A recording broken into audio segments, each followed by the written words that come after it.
Making sourdough bread. So for this I need the starter. So this is the starter that I use, my own homemade.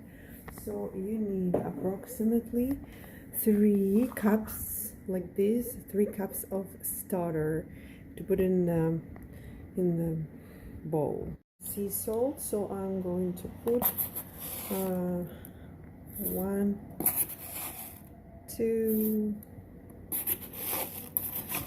3, 4 tablespoons. This is tablespoon of salt. I have to add sunflower seeds. I'm using these kinds, and maybe a little bit of pumpkin seeds. So just a little bit, just like this. Cup of olive oil. So I'm using this kind. You can use also sunflower seed oil. To add baking cacao powder, but not a lot, just maybe for this amount I'm adding maybe 1,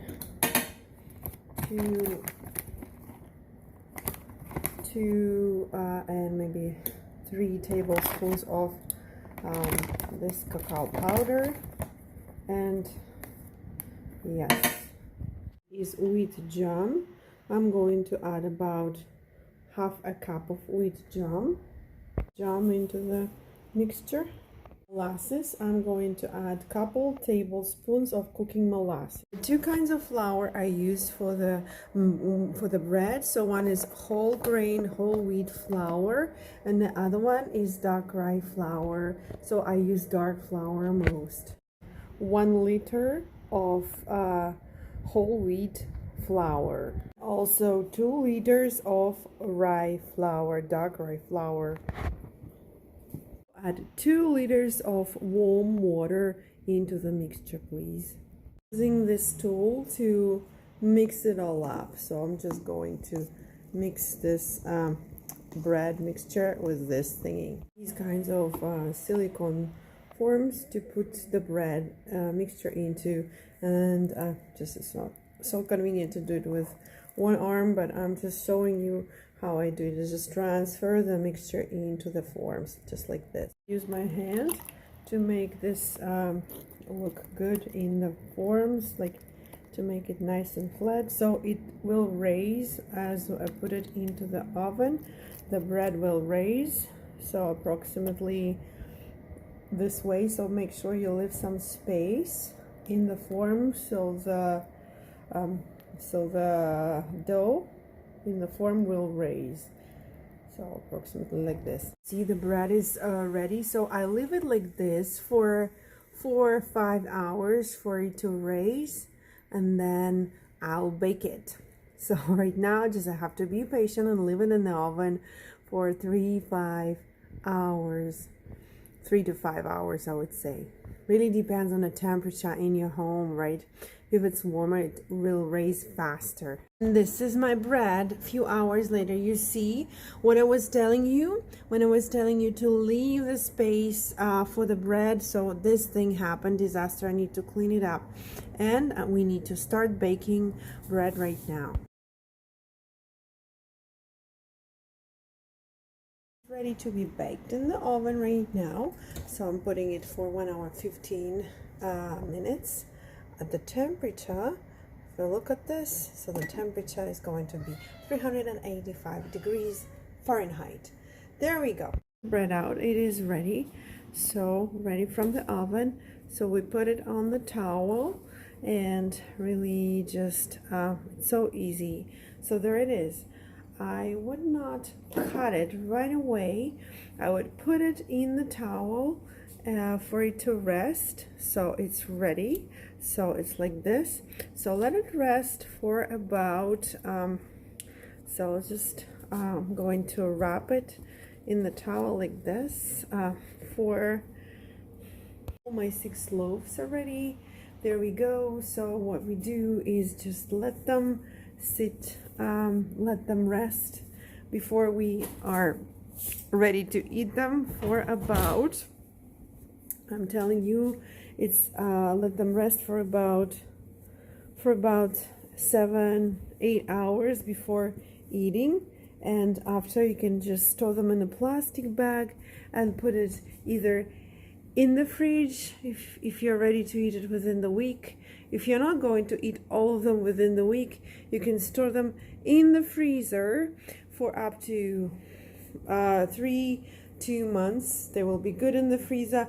When you're ready to eat the loaf, you just take it from the freezer, let it defrost, and you can cut it and put it in the toaster oven, and it's going to be nice and crispy, or eat it after it defrosts, so it's still good. Or within a week, if you're going to eat the loaf within a week, you can store it at the room temperature on the top of your fridge, not necessary in the refrigerator, or you can keep it in the refrigerator. So the bread is ready.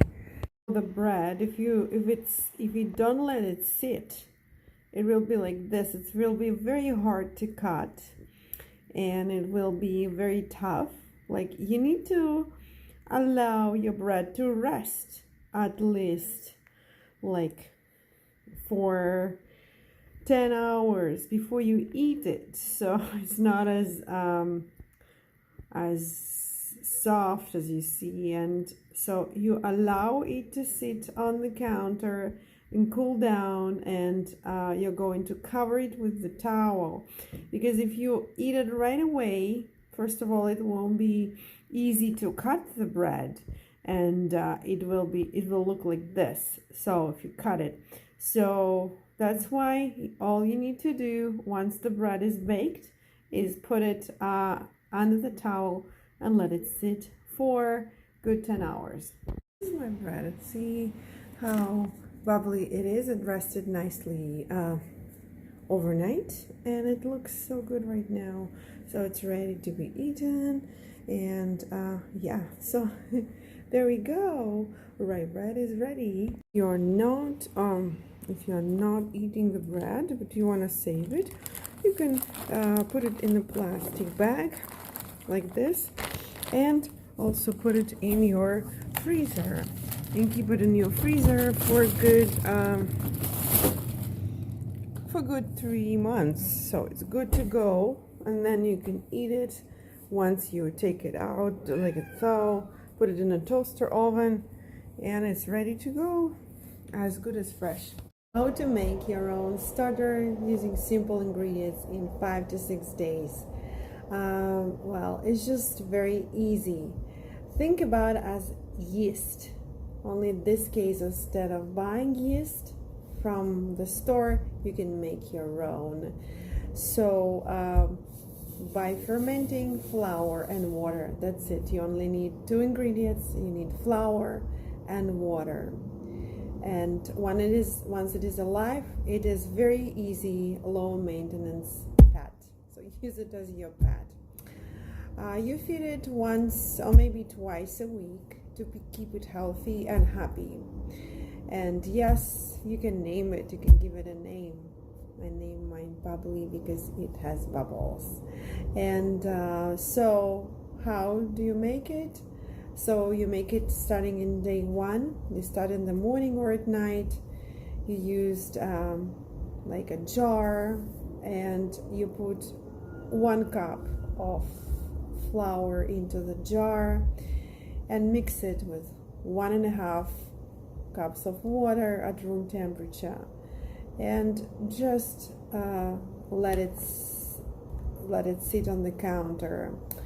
And at a room temperature, you have to be really patient. Day 2, after the first day, 24 hours, you might see something, you might not. It takes time. And again, so you have to discard half of the starter, half of the batch, and add new flour into it, and a new cup and some water, and mix it. And day 3, you do the same thing, but you feed it twice a day. So you add and discard the starter twice a day. Then the key is to watch when it rises and lowers, like the level on the jar. And day 4, you do it again. You feed it 2 times, and you feed it again day 5 2 times, so discarding half of it, and day 6 you give it again and do it 2 times. And you can do the flow test and see, put a place of a teaspoon of starter in a glass full of water, and it would hopefully float. If it doesn't, then it didn't make it, and if it does, so you can make bread. So still, it sometimes you can add some pineapple juice into the mixture to make it work, and you could smell that it smells like yeast. Once you smell it, it should smell good. And then you use half of the jar. Approximately it's going to be 3 or 2.5 cups of starter for your bread, and store the rest in the refrigerator.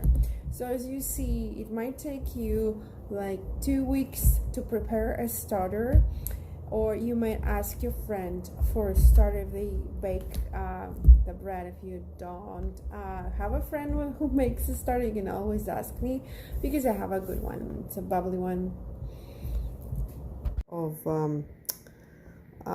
flour. So I feed it with a white flour, but you can actually feed it with rye flour. So it lives in this jar, and I just fed it, so it looks like this. So if you look, and it smells like sour flour, like yeast. So it's culture, so that helps to rise the bread. And so you have to feed it twice a week to keep it nice and healthy and bubbly. I'll show you how to feed it now. About 1 cup of white flour into the jar, and you also add a little bit of warm water. So the water should be warm, home temperature. Don't make it too hot. So it shouldn't be hot, it should be warm. So mix the starter so the consistency is like it's like what a sour cream, I would say. You mix it and you let it set in the home temperature on the counter. And you see the level here is here, but I'll show you later, a few hours later, it probably will rise up to here.